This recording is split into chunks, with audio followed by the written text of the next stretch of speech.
Hi everybody, welcome to The Oldish. This is the place to be to talk about everything having to do with aging. My name is Karen Brown, I'm the publisher and editor of The Oldish, and I am very pleased to welcome you here, particularly if you're a new viewer. If you were with us last week, you know that we talked about falls as part of the advocacy that you do for yourself to age in place successfully. We want to reduce the opportunity for falls. Now, that video was so well watched, I just know that a lot of you are very concerned about falling. So we're going to just carry on the conversation a little bit today and talk about your hips. Hippy hippy shake. Yes, we are going to talk about hips because a hip fracture is one of the very specific ways that your life can change in a heartbeat, and we want you to avoid that if at all possible. So if you haven't watched the video from last week, scroll down in our Facebook feed or go to YouTube and you can find the video and watch it there. If you have already watched it, think of this kind of like a part two. So let me begin with a little bit of a preface. I got into this whole area of dealing with older adults because I started my business over 20 years ago with a catalog of assistive devices. Now, along the way, about a year and a half, 2 years into it, I was dealing with a customer in a long-term care facility who needed some information about fall and injury prevention. It was kind of a new thing back then. It wasn't new that people were falling and getting injured. It was just new that there was a focus on it. And this particular CAO didn't know a lot about fall and injury prevention, so she asked me if I knew anything about it. I said I'd be willing to find out, and she gave me the project to do. So it was a bit of a consulting project that I did.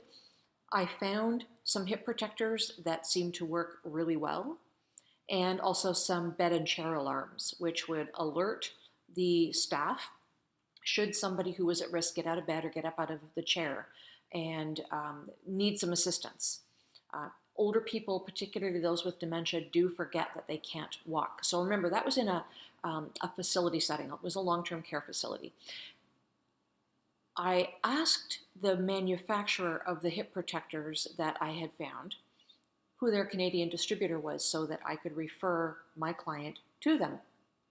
And they said they didn't have one. In fact, they had never let the hip protectors out of the US because they were continuing to make little iterative changes with them. And by the way, would I like to do it? I said, send them to me and I'll take a look at them in real life and I'll give them a test with this facility, see how they really work, see how the staff likes them, and we'll go from there. Well, the staff liked them, they worked really well, they were fabulous, and so I became the Canadian distributor for HipSaver hip protectors, the exclusive Canadian distributor, if you will. Nobody was really paying a lot of attention to these things, so it was very slow growth along the way. However, I discovered that there were families out there who were being asked to buy these who expressed a range of frustrations and anxieties around the care of their older adults. One thing led to another. I started a blog called myparentsareold.com where people could express their concerns, people could exchange information, healthcare professionals could weigh in, and it became a place also where community dwelling older adults came to sort out issues that they were having because they wanted to stay living in their own homes for as long as they possibly could. And that became something of a challenge for people as they aged. MyParentsAreOld.com was a blog that we quickly grew out of, about 4 or 5 years. And it turned into The Oldish, which is the platform you're now seeing. So I still have a division called Brown Healthcare. This is my disclaimer. Brown Healthcare sells HipSaver hip protectors. However, hip protection and fall and injury prevention have been my jam for over 20 years, so I know a lot about it, and I want to share that information with you. I'm not going to push you or pressure you or do anything of the sort to purchase the brand of hip protectors that I carry. In fact, I advocate for you to check out for yourself any products or services that you feel you need. I'll give you the information that you need to check out about hip protectors, but let me show you some of them first. There was a study that was done by Simon Fraser University about 6 years ago. It was done by Dr. Fabio Feldman, Dr. Steve Rabinovich, who has a lab that specializes in hips and hip injuries, and Dr. Vicki Scott, who has spent her entire career working on fall and injury prevention. They're all on the West Coast and affiliated with Simon Fraser University. Terrific people. In fact, Dr. Rabinovich headed up a Canadian Standards Association Express Document Committee a couple of years ago that he invited me to participate on, and that was to develop some parameters around hip protectors because there weren't any. Anybody could come into the market and sew them in their basement and call it a hip protector. That's not good when you're dealing with aging seniors. So we the committee, there were several of us, worked to develop some parameters, which were called an express document. Just the other day, I received an email from Dr. Rabinovich inviting me to sit on the same group committee, but this time to establish a Canadian standard for hip protectors, which I applaud and welcome, and of course, I was very grateful to accept the invitation, and I look forward to that work. So there will be standards set for all hip protectors. I'm representing the product segment, and I believe there's one other person who has been invited to represent that segment as well. But on the committee also are end users and scientists and doctors, so we're not alone in doing this. Anyway, back to the study that Dr. Rabinovich, Dr. Feldman, and Dr. Scott did. They tested 50 some odd hip protectors in their lab, in Dr. Rabinovich's lab at Simon Fraser University. Oh, hello. There, I'm just going to show you. People actually do watch. And there is Wanda Feeney. Hi, Wanda. Good to have you be with us. And if you have any comments about this as we move forward, I welcome hearing them. And let me see I need to move this window over so that I can, there we go. Because I'm sure Wanda doesn't want her beautiful face on camera the entire time. There we go. Okay, so this study was done over 50 hip protectors, and they were ranked hip on falls from the front, from the back, the efficacy of them. They were put on a hip machine. They are actually really, really well tested. And it's very objective. You could not beg, borrow, or steal your way into participating in this test that they did. So let me show you one of the earlier models of hip protectors that came on the market. Now we're going back probably 20 some odd years, and that is this one. This is a hard shell hip protector, and it is, it's something that this particular one isn't manufactured anymore. This company has moved to manufacturing a soft shell hip protector, but this was really all there was at the time. And people were very reluctant to wear a hunk of plastic on their hips, so the compliance was very, very low. In more recent years, going back maybe 6 years, there started to be outward conversation about hard shell hip protectors of any kind, because there are several that are available, some still available on the market. And the thinking was that if when you fall, you fell on the side of your hip, that this hard edge of the hip protector could jam into your hip and actually cause it to fracture. So that's never been proven. I'm going to be clear about that. That has never been proven. But the compliance issue is a factor. Hip protectors can work, but not if they're in a drawer. So that's one of them. Now, in this study that Dr. Rabinovich and Dr. Feldman and Dr. Scott did in their lab, this particular hip protector pad was the number one. It's called Hippies, and you can see from the profile, it's very thick. It's kind of like a donut. And again, it's considered soft because you can move it, but nobody is going to wear it because women, Me, I wouldn't wear it because I don't want that hanging out on my hip.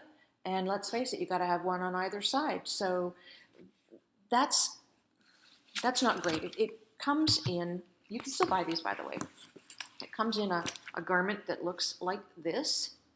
There's one with the pad in that I haven't taken out, and there's the one that I did take out.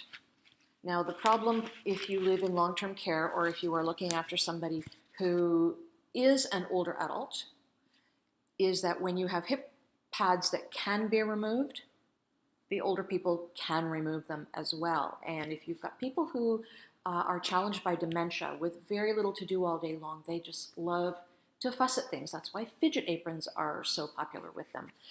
They will take these out, and then you don't know if they're wearing their hip protectors or not. So that is one. Here are another couple of them. This one ranked very high. Again, the profile of it, you can see, is kind of thick. This one comes from New Zealand, and this is a more updated version that they have done. But again, the profile is an issue. You know, again, if people won't wear them, they're not going to be effective. But if they're worn, hip protectors are very effective protection against hip fracture. Now, what happens when you fall is that there is energy that transfers from whatever you fall on, the hard surface, to your hip and breaks it. It's an energy transfer. What hip protectors aim to do is put something in between the floor or the sidewalk and your hip that will either absorb the energy or disperse the energy to healthier soft tissue around the hip and hopefully avoid the fracture. Now, the one that I deal with is called Hip Saver, and it was invented by a consumer products engineer who understood that if people won't wear them, they can't be protected.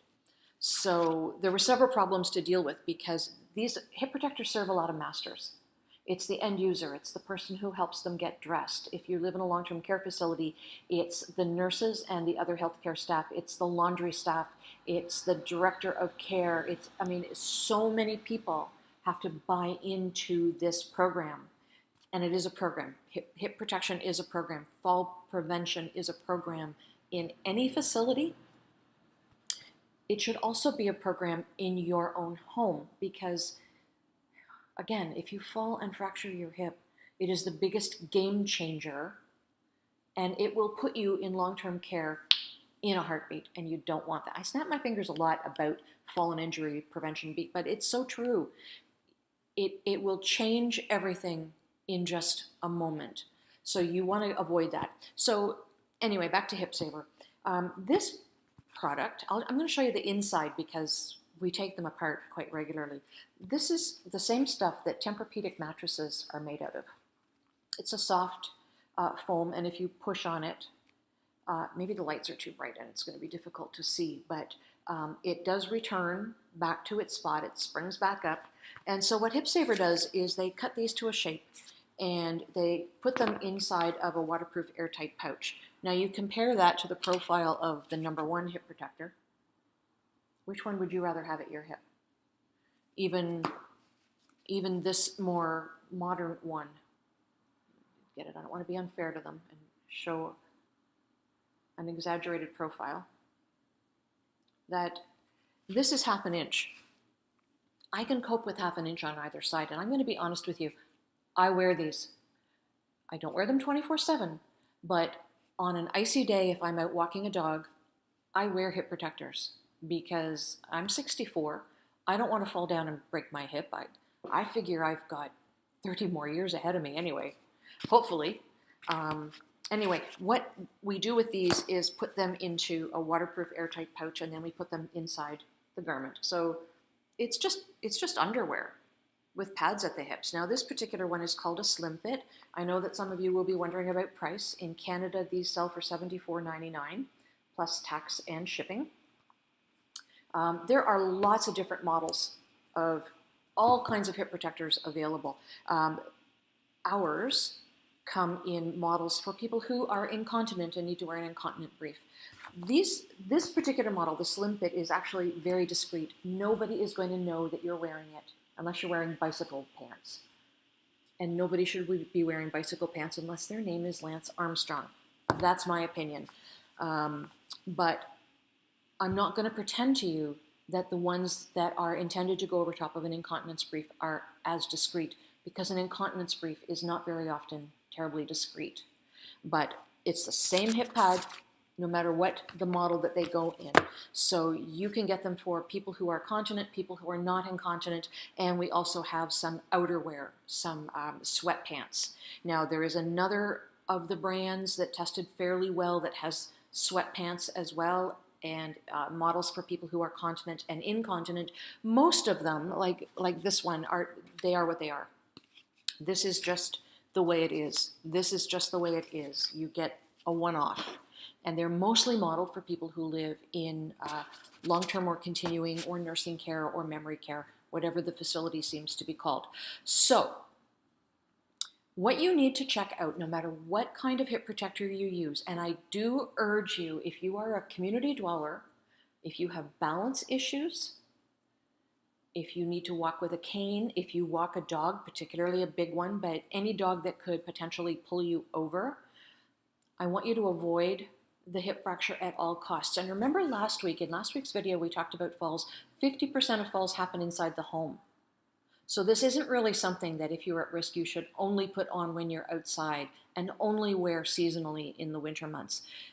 If you have osteoporosis, if you are at risk of hip fracture in any way, shape, or form, this is something you wear 24/7. We've talked about getting out of bed at night to go to the bathroom and how sometimes you wake up a little too late and have to rush a little too much. And a lot of falls happen there too. Of the 50% of falls that happen in a home, 70% of those happen in the bathroom. So you need to protect yourself all the way around, okay?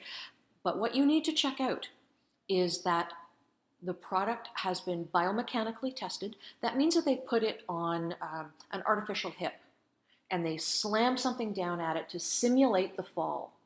And they measure how effective it is. It's called efficacy. They measure how effective it is in absorbing the energy, and if it will reduce the energy transfer enough to avoid fracturing the hip. So you want that biomechanical test to have been done, and you want them to show you results, and you want them to name that brand. I know a lot of hip protector companies that I've looked at over the years will put biomechanic tests on their site, but the hip protector brand that has been tested isn't named. Usually I recognize the biomechanic test, and I know darn well it's not their brand. So you want to see the biomechanic test on their brand. You also want to see clinical study.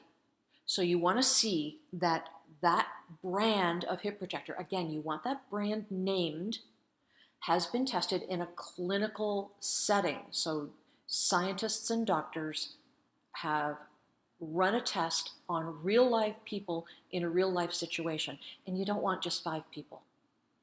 You don't. I mean, you want 100 people or 300 people.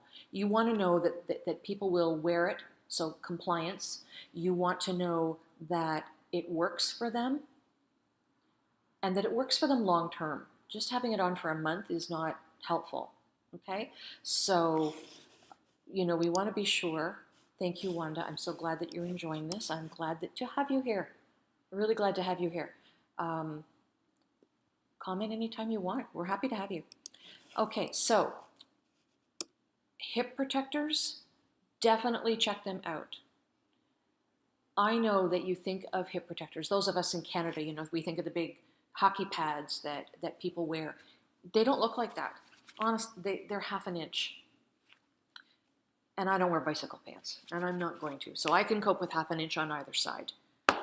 That's just the reality of it. It is not worth taking a chance with your hips. Whatever brand you choose to purchase, biomechanic test, clinical study, and you wear them. You have to wear them, folks. They don't protect you if they're in a drawer. Okay? So there we go. I'll get off my soapbox about that. Have you signed up for our newsletter? We sent out a newsletter in February that talked about the articles that people were reading. and the video that you should watch, and a few other bits and pieces. We sent out our March newsletter yesterday, last evening, and if you don't get that newsletter and you want that newsletter, in our Facebook feed down below, it should be just the last post, you will see the newsletter. And if you read the newsletter, scroll to the bottom of it, and we're giving you a little gift. Yes, we are. I have talked here often about medication checklists and how vitally important they are to have filled out and to stay current. So there is a medication checklist on our website, which is theoldish.com. I've rejigged it a little because I don't want it to be digital for you. I wanted to do something that you could print out.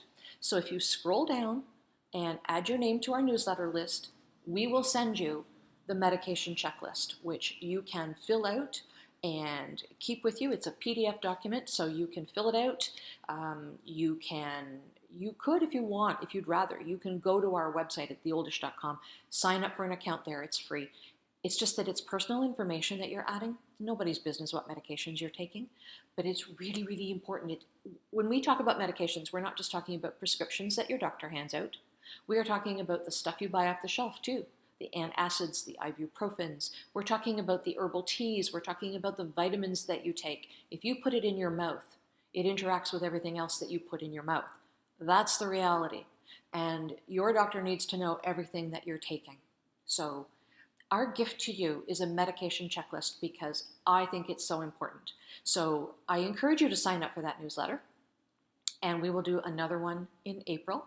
There's also a little piece in that newsletter about a new project. I've partnered with a friend and colleague of mine who owns a company called MS2 Productions. Her name is Melissa Schenk, and we are doing a project called Real Life Renos. Keep your eyes open for that. This is going to be an episodic series, and it's going to be a podcast as well. And we're going to talk about aging in place and renovating your life. You think of renovating, you think of your house. You think of your physical space. And yes, we're going to talk about that. We're also going to talk about renovating the space in your mind and the ideas that you need to understand and compromise on and discuss with family about to renovate your life to allow you to age in place successfully. Over 90% of Canadians are going to age in place, and we definitely want you to be successful doing it. And there just aren't places where you can find all the information in one place. So we're going to do that for you. All right? Okay. Thank you for joining us today. Wanda, especially glad to have you, and the others who are with us, thank you very much for joining. I do hope that you'll be with us next Wednesday at 12 noon when we will talk about something else related to aging. Until then, please do follow us on our Facebook, like us and follow us. We're over on Instagram, we're on Twitter, we're on Pinterest. We are wherever you want to be.